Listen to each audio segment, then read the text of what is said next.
과거 프랑스는 유럽 내 역사에서 가장 영향력을 끼치는 나라였습니다. 나폴레옹 시대부터 세계 1차 대전까지 프랑스의 국력은 세계 최강 수준이었죠. 그러던 중 세계 2차 대전 때 나치 독일의 전격전에 의해 프랑스의 본토가 함락당하게 되면서 프랑스의 위상은 바닥으로 떨어지고 맙니다. 미국과 영국의 도움으로 다시 본토를 되찾았지만 프랑스의 경제를 포함한 국력은 바닥에 이르게 되었죠. 심지어 미국한테 원조를 받는 수준이 되었습니다.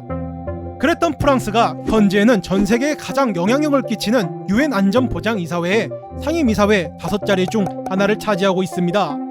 이런 힘을 얻을 수 있던 이유는 프랑스가 핵을 보유한 핵 보유국이기 때문이라고 할 수 있죠. 이 프랑스가 핵을 보유하기 위해서 세계 2차 대전 때 같은 편이었던 미국과 영국의 반대에도 불구하고 핵을 개발했다는 사실을 아시나요? 1940년 육군 최강이라 불리던 프랑스가 나치 독일한테 프랑스 수도인 파리를 넘겨주게 됩니다. 순식간에 프랑스 파리가 점령당하자 프랑스는 빠르게 항복하였고 싸우고자 하는 사람들은 아프리카와 영국으로 넘어가서 항전을 하게 됩니다. 그리고 1944년 노르망디 상륙작전을 통해서 미국과 영국이 프랑스에 상륙을 하여 파리를 되찾음으로써 프랑스는 본토를 되찾게 됩니다. 그렇게 세계 2차 대전은 연합국인 미국, 영국, 프랑스가 승리를 하게 되죠. 유럽에 평화가 찾아옵니다. 하지만 세계 2차 대전 때 너무 많은 피해를 본 프랑스는 한때 세계 최강의 육군을 가지고 있었던 강대국의 모습은 사라지고 미국한테 원조를 받는 지경에 이르게 되죠. 그때 미국의 핵무기 개발 프로젝트인 맨해튼 프로젝트의 성공으로 일본의 핵을 사용했다는 소식이 들려왔습니다.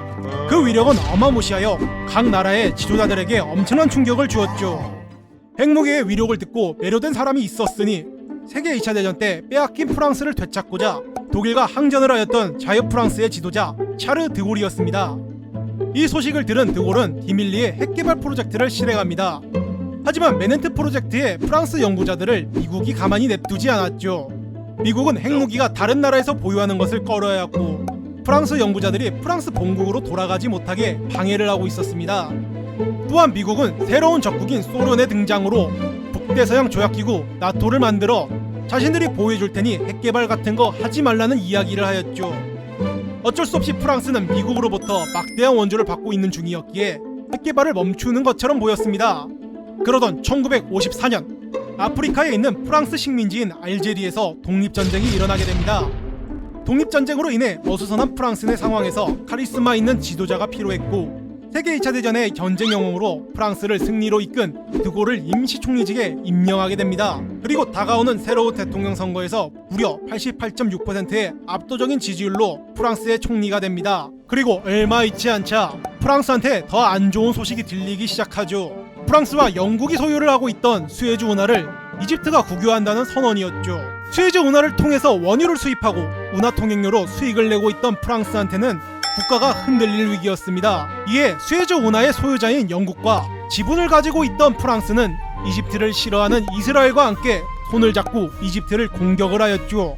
그렇게 1956년 제2차 중동전쟁이 터지게 됩니다. 이집트의 수에즈 운하 국유화에 대해서 궁금하신 분은 수에즈 운하편을 참고해주세요. 세계 2차 대전 때 전보다 힘이 약해졌다지만 한때 전 세계를 주무르던 프랑스와 영국에게 이집트는 상대가 되지 않았죠. 수에즈 운하를 단 며칠 만에 점령해버리고 이집트 국내로 진격하려는 순간 한 가지 소식이 들려옵니다. 냉전 시대에 미국과 양대 산맥을 이루고 있는 소련이 이집트로 한 발자국이라도 들어오면 자신들이 가지고 있는 핵무기로 영국과 프랑스를 공격한다고 경고를 한 것이죠.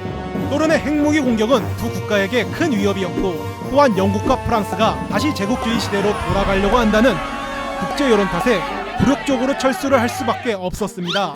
이것을 보고 있던 드골은 이렇게 생각을 하였죠.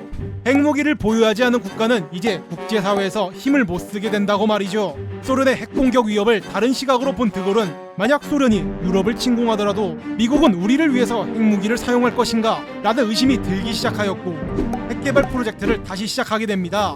그리고 1년이 지난 1957년 영국이 원자폭탄 다음 단계인 수소폭탄의 실험을 성공함으로써 세계에서 세 번째로 핵무기를 보유한 나라로 등극하게 됩니다. 영국은 미국과 소련과 함께 핵무기 클럽에 가입을 하였지만 프랑스는 맨해튼 프로젝트 당시 프랑스 과학자들에게 주요 핵개발에 대한 정보를 공유하지 않았기에 프랑스는 핵개발에 있어서 준비된 게 없었죠. 그리고 대통령으로 선출된 드골은 소련을 막기 위한 상호방위 조약인 북대서양 조약기구 나토에서 미국, 영국, 프랑스 이렇게 세 개의 국가가 줄을 이루는 한강 체제를 요구를 하였지만 프랑스가 핵무기가 없다는 이유로 거절당하게 됩니다. 이 사건으로 드골은 다시 한번 어떤 일이 있더라도 프랑스가 독자적으로 핵무기를 가지고 있어야 한다는 생각을 하였고 드골은 프랑스의 핵개발을 비밀리에 지시를 하였습니다. 하지만 이미 프랑스의 핵개발을 예견한 미국과 영국은 프랑스의 양질의 우라늄이 들어가는 것을 막기 위해서 미국, 영국, 캐나다 세 개국의 핵개발을 위한 원석인 우라늄을 통제하는 우라늄 공급 통제 조약을 맺게 됩니다. 드골은 우라늄이 없으면 핵개발이 무산되기 때문에 우라늄을 찾아야 했습니다. 프랑스 본토부터 시작해 식민지까지 뒤지기 시작하였죠. 그러던 중 드골에게 좋은 소식이 들려오게 됩니다. 프랑스 남부 지역의 아시프 상테랄 지역에서 대규모의 우라늄이 발견되었다는 거였죠. 우라늄 발견으로 드골은 한시름 놓게 됩니다. 이제 핵무기 개발에는 문제가 없어 보였죠. 하지만 프랑스의 이러한 공격적인 핵개발에 유엔과 미국, 소련은 격렬하게 반대를 합니다. 새로운 핵무기를 보유한 초강대국의 등장을 경계한 것이죠. 서로 냉전시대의 적국이었지만 프랑스의 핵개발에 있어서는 손을 잡고 유엔 안전보장이사회를 소집하여 프랑스의 핵개발을 막는 거리안을 통과를 시킵니다. 핵무기가 없으면 프랑스는 이제 끝이라는 생각을 한 드골은 유엔 거리안을 무시하고 핵무기 개발을 진행하게 되죠. 1960년 그렇게 알제리 전쟁이 진행 중인 상황에서 암호명 푸른 날쥐로 불리는 핵실험이 알제리에 있는 사하라 사막에서 성공하게 됩니다. 드골은 프랑스가 독자적인 핵무기를 가졌기 때문에 더 이상 외부의 위협으로부터 프랑스를 지킬 수 있다고 매우 기뻐하였죠. 그래서 프랑스는 다시 한번 유럽을 프랑스의 영향력 아래 두고 싶었기에 나토의 주도권을 가지고 싶어 했습니다. 하지만 주도권을 확보할 순 없었고 드골은 독립과 국위를 위하는 한편 소련의 위협을 막기 위한 나토에 참여를 했지만 지금은 소련이 공격해올 것이라고 보지 않았습니다. 프랑스를 다시 위대하게 만들고 싶어 했던 드골은 미국이 대장인 나토가 마음에 들지 않았죠.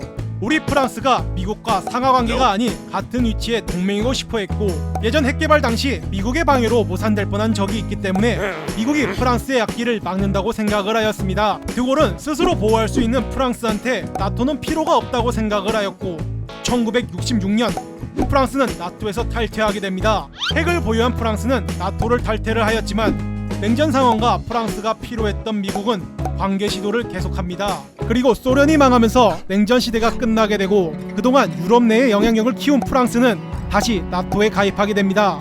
만약 프랑스가 핵무기 실험이 성공하지 못했다면 현재 프랑스는 EU에서 일어나는 중요한 건들이 프랑스와 독일한테 거쳐야 하는 국가적 위치를 받지 못했을 것입니다. 그리고 계속되는 미국의 제재 때문에 지금과 같이 경제 성장도 못 이뤘을 수도 있죠. 이렇게 드골이 핵무기에 목숨을 건 이유는 미래를 잘 예견했다는 것을 보여주고 있습니다. 그러면 여기까지 A군의 세계사 2차 대전 때 같은 편이었던 미국과 영국의 반대에도 불구하고 프랑스가 핵을 만들 수밖에 없던 이야기였습니다.